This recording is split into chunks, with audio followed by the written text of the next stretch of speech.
Okay, we're here to talk about period and phase shift for our sine and cosine graphs. So both of these graphs are periodic in that the function repeats its values at regular intervals. Okay, we've talked about before the period for sine and cosine graphs are both 2 pi. As noted at the bottom, that's what this red line here is indicating the completion of one cycle, which is our period of 2 pi. Now, keep in mind that if the period is 2 pi, if I divide that by 4, I end up with pi over 2. So that's why you notice our intervals, starting with the origin, we're now at pi over 2, 1, then another half pi, puts us at a whole pi, then another would be 3 pi over 2, negative 1, then another half pi is 2 pi, so another would be 5 half pi, and so forth. So whatever the period is, you'll notice as we move along, we're going to divide it by 4 to get our quote-unquote intervals. The amplitude, A, so the number in front of the sine or cosine, that is half the min and max. So again, if you split your graph in half, going top to bottom, it's the same distance from the middle to the top and the middle from the bottom. Okay? And it all makes more sense as we go through a couple more examples other than what you see before you. So here you have your regular sine graph. Again, one cycle or period is going to be 2 pi.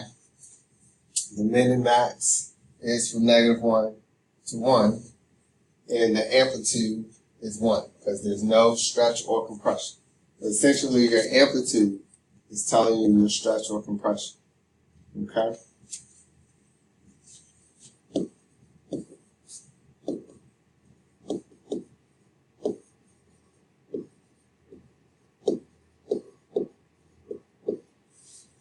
Just to make that clear. Same thing here with the cosine. Okay, we're starting at 0, 1, pi over 2, 0, pi, negative 1, 3 pi over 2, 0, and then finishing at 2 pi. Again, those are our 5 points that we're looking at. So we, once again, we have our cycle. We stop there, you see your full cycle. Okay?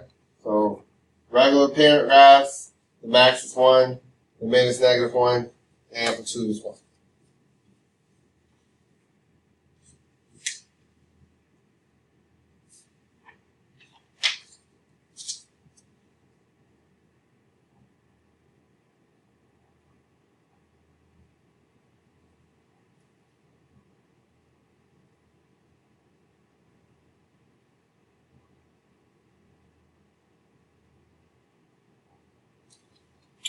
So we move on. And if we have sine Vx, so in your calculators, I want you to change your window to, for your x minimum, do negative pi divided by 2. And then for your x maximum, let's do 3 pi for the moment. For the scale, we're going to do pi over 2, because that's going to be our initial interval. And your y min and max can stay negative 2 to 2 with the y scale being 1. Okay? So go to y equal, and let's do sine, and let's say 2x. Instead of just x. So let's first do our parent graph. Let's do sine x and y1, and then sine 2x. So we can notice our difference, or if there is a difference. Press enter, and let's look at the graphs. we see our parent graph versus our other graph. Okay? So let's look at them one at a time. Go back to y equal. Let's cut the second one off. So highlight where the equal is and press enter. That will turn that off. And we're only going to see our parent graph. And you see where it hits.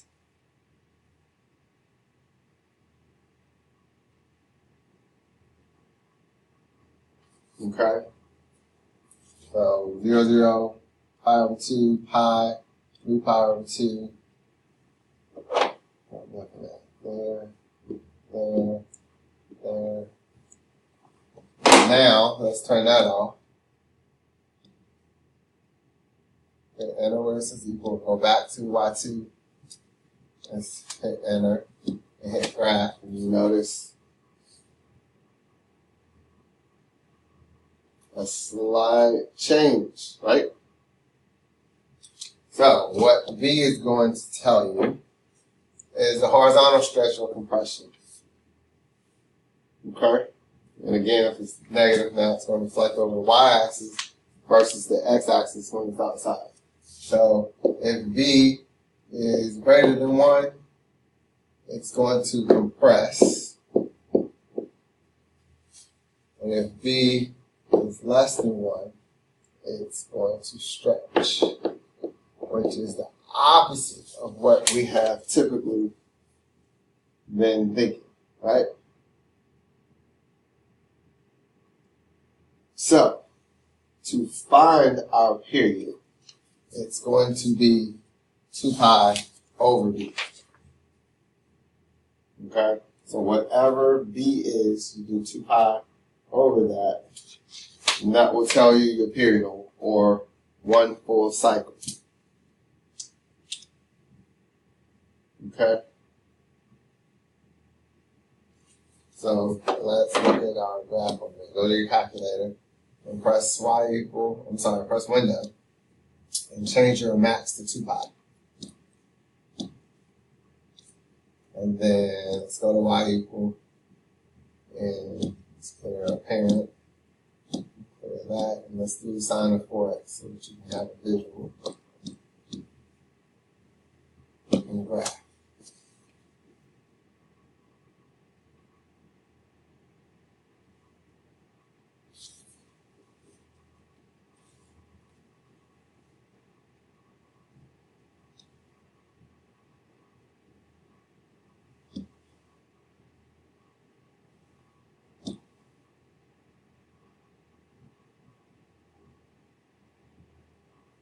So notice how many cycles you're getting in when you graph it.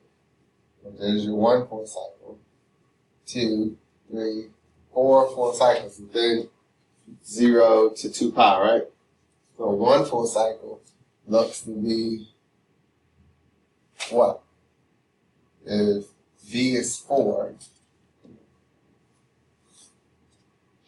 your period is going to be pi over 2.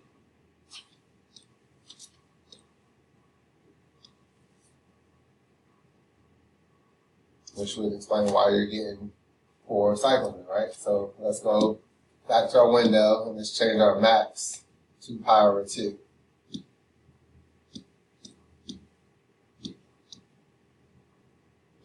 And graph it, and you should see a full cycle there. Boom. Okay. So if it's going from negative, knowing that it's continuous, so if you just look at half of it, you will see your cycle. So A, that being stretch or compress. So notice the difference between the two and where they're located. Okay? So A is telling you a vertical stretch or compression. And B is telling you a horizontal stretch or compression. So remember with A greater than 1, then it's going to stretch. A less than 1, it's going to compress. Okay? So let's go through and then, so you need to pause to get all this information down and maybe it'll make a little bit more sense as we go through some physical examples. Alright, so our first one, again, indicating that in order to find the period, it's 2 pi over b. So for this particular problem, A is 2, so that gives us an amplitude of 2. You have to find the period when b is equal to 2. So if we do 2 pi over 2, then the period ends up being pi. So, in order to get your intervals for x, you take your period, whatever that is, and divide it by 4, which is the same as multiplying by 1/4. So if I take this pi and divide it by 4, I get pi over 4. We're going to go pi over 4, that'll make that pi over 2, that'll be 3 pi over 4, and that will be a period of pi. So whatever your period is, that 4th mark is going to be that. So we have a cosine graph with a stretch of 2. So typically we would start at 1, 0, right? So your 5 marks would be in the same place for the parent. So we go there, there, here, and back there, right? Because the parent goes from 1 to -1. So because we have that stretch of 2, 1 times 2, we're going to be here. Anything on the axis will stay. This will go to -2. That will go to 0. That will go to 2. So there lies our graph for 2 cosine of 2t. And because there's no plus or minus, there's no vertical shift. You only have the vertical shift is if there's a plus or minus in the back.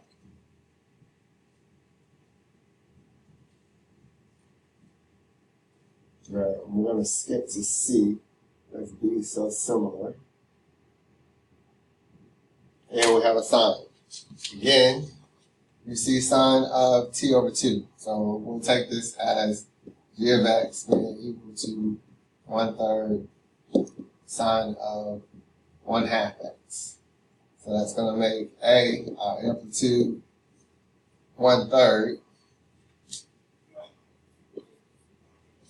and B is a half. So if we're looking for our period, we're going to do 2 pi divided by a half. And I'll write it out the wrong way instead of putting it over there. So 2 pi divided by 1/2, which makes that 2 pi times 2. So our period will be 4 pi. So if we take 4 pi and we multiply by 1/4 or divide by 4, we're going to end up with just pi. So our intervals are going to be pi. Pi, 2 pi, 3 pi, and 4 pi. So we have a sine graph. Sine usually starts at the origin, right? And the parent would go 1, back at the x-axis, -1, and finishing at the x-axis. But we have a stretch, or compression rather, of 1/3. So we're going to change things up slightly in terms of what we see here. We're going to make this where 1 is. So that makes that 2/3 and this 1/3. So for our graph, for this one, still starting at the origin, now we're going to be at 1/3, 0, -1/3, and back at 0.